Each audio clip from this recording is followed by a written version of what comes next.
Mahayang mga V, customer service ang isa sa pinakamahalagang factor na dapat pahalaga ng bawat business owners. At yan nga ang bidang business kwento ng hashtag Pink Lover and business vlogger Keiko V.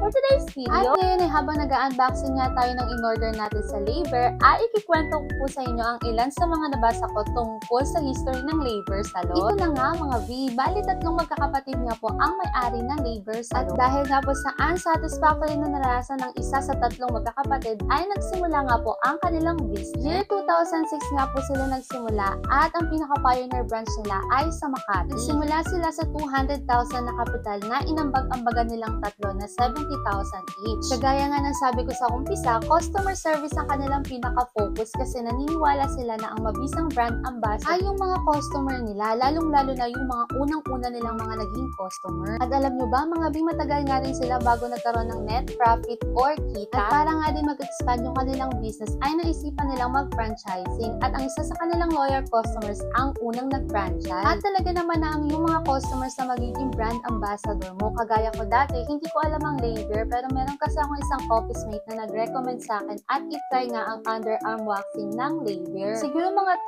2016 or 2017 yun. At simula nga doon ay naging loyal customer na rin ako ng Labor Salon. Kasi aside nga sa maganda yung outcome ng service nila, ay mabilis at convenient din yung mga locations nila. And syempre, reasonable yung price nila. Anyways, mga B, ito na nga po yung in-order natin at abangan ang mga susunod ko na videos sa mga products na to. And yes, yan nga po ang bidang kwento ng hashtag Pink Lover and business vlogger Keiko V for today's video. So please follow us, comment, like, and share our videos. Arigatou gozaimashita!